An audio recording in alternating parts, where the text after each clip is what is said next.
Welcome my dear rockets. कैसे हैं आप सभी। आज हम देखने वाले हैं सानी कायदम। मूवी की शुरुआत में हमको एक खंडर जैसी जगह पर पौनी और संगाई को दिखाया जाता है, जो दोनों भाई बहन हैं। यहाँ पौनी संगाई से कहती है कि सभी का एड्रेस बता दिया है। इतना कहने के बाद वो संगाई के साथ अंदर जाती है, जहाँ हम एक औरत को देखते हैं जिसका इन दोनों ने बहुत ही बुरा हाल किया था। मगर पौनी के लिए इतना काफी नहीं था, वो उस औरत को जिंदा ही आग लगा देती है, जिसकी चीखों के साथ दोस्तों ये सीन होता है कट। दोस्तों, इस मूवी की कहानी सच्ची घटना पर आधारित है, जिसे शुरुआत से जानने के लिए हमें फ्लैशबैक में जाना पड़ेगा, जहाँ मिलकर 4 ओनर्स यानी मालिकों को देखते हैं, जिनके नाम है गिरी, पेरुमल, वासु और मधुकर। यहाँ में इनकी बातों से ये पता चलता है कि पेरुमल का छोटा भाई गिरी अक्सर पेरुमल के पास अपने हिस्से की प्रॉपर्टी मांगने के लिए आता रहता है, क्योंकि उसका कहना था कि पेरुमल ने धोखे से अपने पिता के मरने से पहले सारी प्रॉपर्टी अपने नाम कर ली। जबकि पेरुमल कहता है कि ये झूठ है, मैंने कुछ नहीं किया, पिताजी ने ही सब कुछ मुझे दे दिया था, तो इसमें मैं क्या करूं। इस बात पर दोनों भाइयों में अक्सर लड़ाई होती रहती थी। गिरी भी अब समझ जाता है कि मांग कर कोई फायदा नहीं होने वाला, इसलिए वो पेरुमल को मारने का मन बना लेता है।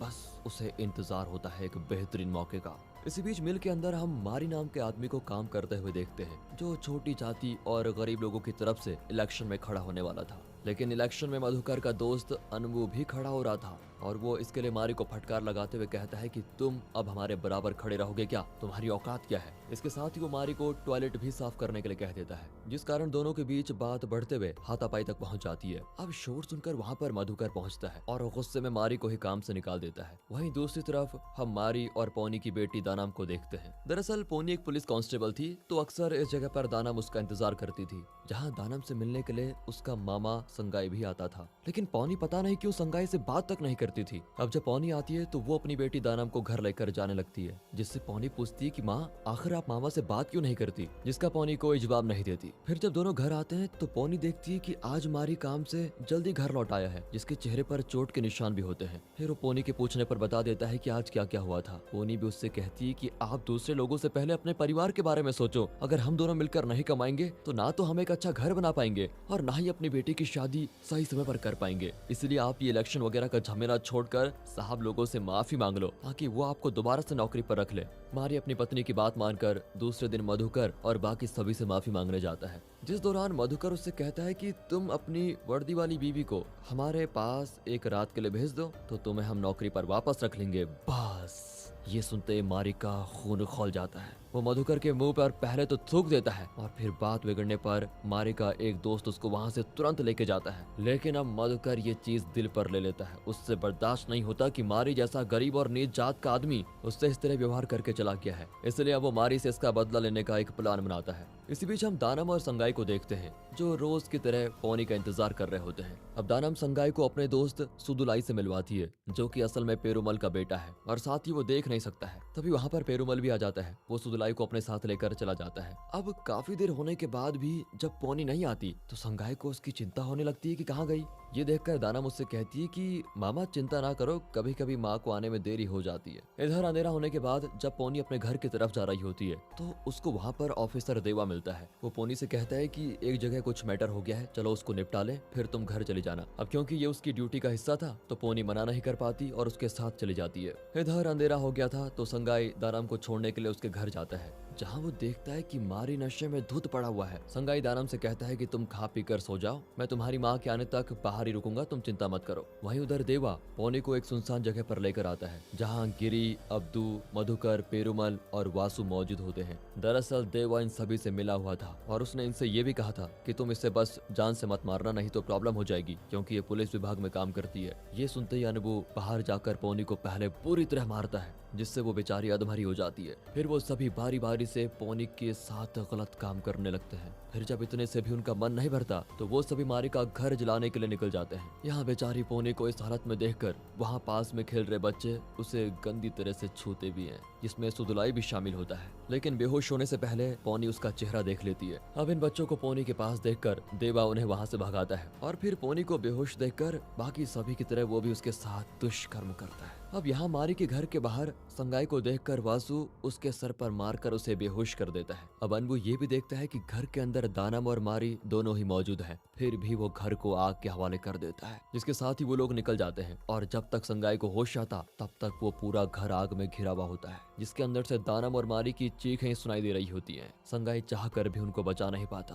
अब सीन कट होकर फ्लैशबैक में जाता है, जहां हमें ये दिखाया जाता है कि आखिर पौनी संगाई से बात क्यों नहीं करती थी। असल में संगाई और पौनी सौतेले भाई बहन थे, जिनके पिता ने 2 शादियां की थी। इस कारण संगाई की माँ ने पौनी की माँ से कहा था कि जैसे तुमने मेरी जिंदगी में आग लगाई, उसी तरह तुम्हारी बेटी का भी बसा बसाया घर उनके परिवार सहित जलाकर खाक हो जाएगा। यही वजह थी कि पौनी अपने भाई से बात तक नहीं करती थी। अगली सुबह जब पौनी घर पहुंचती है तो वो इस बात को संगाई से भी कहती है कि आखिर तुम्हारी माँ का शाप आज मुझे लग ही गया। अब यहाँ मधुकर और उसके साथियों ने क्राइम तो किया है, इसलिए उन पर केस भी होता है। इसलिए मधुकर और उसके दोस्तों ने पहले ही सरेंडर कर दिया होता है और साथ ही उन्होंने रानी नाम के एक बड़ी वकील को भी अपनी तरफ से खड़ा कर दिया होता है। इधर पौनी बेचारी सरकारी वकीली कर पाती है, जिसको पहले देवा ने ये कहा होता है कि तुम बलात्कार वाली बात केस में मत लिखना, इससे डिपार्टमेंट का नाम खराब हो जाएगा। एक तरह से वो केस को कमजोर करने के लिए पौनी पर दबाव बना रहा होता है और बेचारी पौनी ऐसा ही करती है। वो घर में आग लगना, उसके पति और बच्चे को मरने वाला इल्जाम लगाती है। अब ये केस सुनकर जज उन्हें 15 दिन की रिमांड पर भेज देता है, लेकिन देवा ने रानी के साथ मिलकर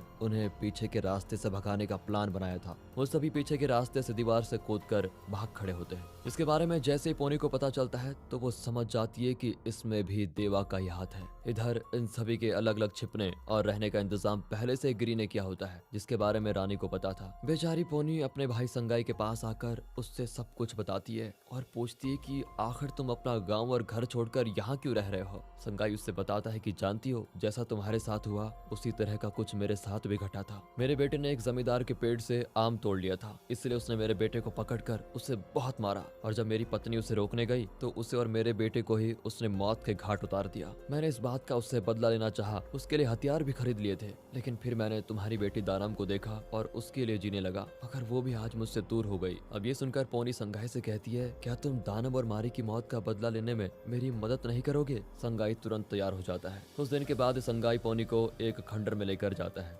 जहां उसने रानी को बांध कर रखा होता है। संगाई पौनी से कहता है कि इसे उन सभी का एड्रेस पता है। अब क्योंकि ये एक औरत है तो मैं इस पर हाथ नहीं उठा सकता, तो अब ये तुम्हारे हवाले है। पौनी फिर एक चाकू लेकर रानी के पास जाती है।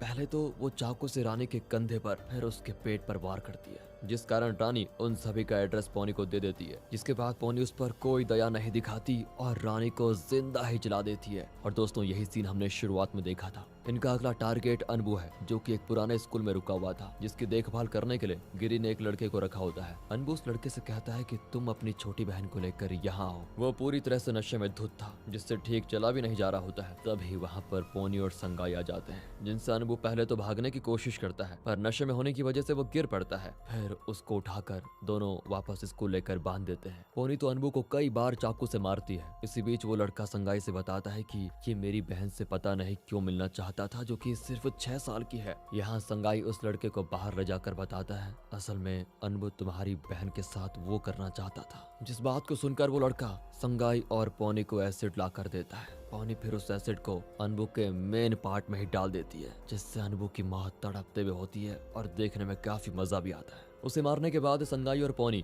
पेरुमल को मारने के लिए उसके ठिकाने पर जाते हैं, जहां पेरुमल और उसके बेटे सुदुलाई की जान पहले ही खतरे में होती है, क्योंकि उसके छोटे भाई गिरी को पेरुमल और उसके बेटे को रास्ते से हटाकर प्रॉपर्टी पर कब्जा जो करना था। पेरुमल सुदुलाई को एक जगह पर छिपाकर गिरी और उसके आदमियों का ध्यान भटकाता है, जिस दौरान गिरी उसको पकड़ ही लेता है। वो पेरुमल से उसके बेटे के बारे में पूछता है तो पेरुमल एक गाड़ी की तरफ इशारा करके बताता है कि मैंने अपने बेटे को उसमें छिपा दिया है, अब वो तुम्हारी पहुंच से बहुत दूर है। ये सुनते ही गिरी और उसके आदमी बुरी तरह से पेरुमल को जान से मार डालते हैं, जिसके कुछ देर के बाद वहां पर पौनी और संगाई आते हैं, जहां पेरुमल की लाश को देखकर पौनी काफी दुखी होती है, क्योंकि वो अपने हाथों से उसको मारना चाहती थी। वहां कुछ दूर पर संगाई सुदुलाई को देखता है, जिसे देखते ही पौनी उसको मारने के लिए बढ़ती है, पर संगाई उसे रोक लेता है। पौनी उसे बताती है कि उस रात ये भी मुझे गलत तरीके से छू रहा था। संगाई पौनी से कहता है कि ये ऐसा नहीं कर सकता क्योंकि ये अंधा है, तुम्हें जरूर गलतफहमी हुई होगी। ये कहकर वो सुदुलाई को अपने साथ लेके जाता है। उस दौरान गुस्से में पौनी हवा में फायर करती है,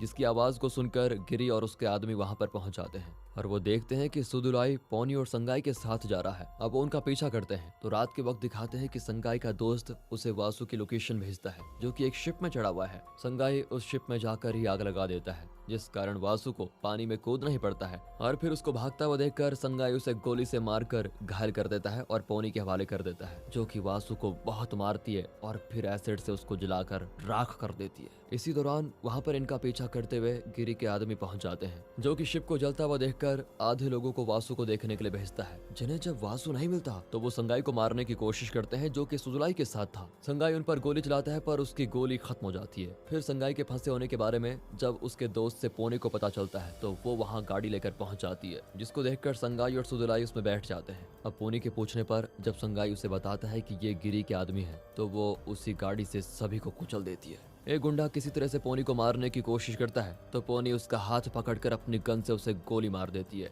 अब बाकी बचे हुए लोग किसी तरह से अपनी जान बचाते हैं और फिर इस बारे में वो देवा को फोन पर बताते हैं जो कि थिएटर में मधुकर के साथ होता है। वो मधुकर से कहता है कि पोनी पागल हो गई है। मधुकर बोलता है कि मैं एक औरत से नहीं डरूंगा। तभी वहाँ पर गिरी भी आ जाता है, साथ ही वहाँ पोनी और संगाई भी पहुँचते हैं। संगाई सुदुलाई को एक सुरक्षित जगह छुपाकर पोनी से कहता है कि पहले मैं अंदर जाता हूँ, तुम कुछ देर के बाद आना। वो एक बंदूक और चाकू लेकर अंदर घुसता है तो उसका सामना गिरी और मधुकर के गुंडों से होता है। वो उन्हें मारते हुए आगे बढ़ता है पर वो सभी संगाई को काफी ज्यादा घायल कर देते हैं। फिर भी संगाई सभी को मार गिराता है। इसी बीच पीछे के रास्ते से पोनी भी वहां पर पहुंच जाती है जो आते ही पहले मधुकर के कंधे पर गोली मारती है, फिर देवा को भी शूट करके घायल कर देती है। इसके बाद वो मधुकर के पास आती है जिसको देखकर मधुकर कहता है, उम्मीद है तुम्हें उस रात मजा तो आया होगा। इस पर पोनी बिना देरी किए उसके सर को धड़ से अलग कर देती है जिसके साथ मधुकर का भी खेल खत्म हो जाता है। इसी दौरान घायल संगाई जब देवा को एक गन उठाने की कोशिश करते हुए देखता है तो वो उसके हाथ को काटने के साथ उससे भी मार डालता है। फिर पोनी संगाई को लेकर यहाँ से निकलती है जो कि वैन के पास पहुंचकर पोनी से कहता है, सुदुलाई को जल्दी से लेकर आ जाओ, मैं उसके बिना नहीं जाऊंगा। वो उसे छोड़कर सुदुलाई को लेने जाती है। तभी संगाई देखता है कि उसकी तरफ गिरी और उसके गुंडे आ रहे हैं जिन्हें करीब आते देखकर वो वैन में रखे सिलेंडर को ब्लास्ट कर देता है जिसमें संगाई के साथ गिरी और उसके आदमी मारे जाते हैं। ये देखकर आखिर में पोनी भी पहली बार संगाई को भैया कहकर बुलाती है और खुद को कोसती है कि मैंने कभी अपने भाई के प्यार की कद्र ही नहीं की। फिर वो सुदुलाई को अपने साथ लेकर चले जाती है। बाकी बात करें सुदुलाई की तो जब कई लड़के बेहोश पोनी को गलत तरीके से छू रहे थे तो सुदुलाई को वो लोग वहाँ लेकर आए और अब वो देख नहीं सकता था तो उसने जब पोनी को छुआ तो वो उसे पहचान गया और तुरंत उसने जाकर इस बारे में देवा को बताया। तभी देवा वहाँ कर उन दोनों लड़कों को भगाया था और फिर पोनी के साथ उसने वो गलत काम किया। बेचारे सुदुलाई ने कुछ भी नहीं किया था, संगाई उसके बारे में बिल्कुल सही था। और दोस्तों टाइगर 3 का रिव्यू हमने अपने दूसरे चैनल मूवीज वेदर पर डाल दिया है, आप वहाँ पर देखकर एंजॉय कीजिए। यहाँ पर ये मूवी खत्म होती है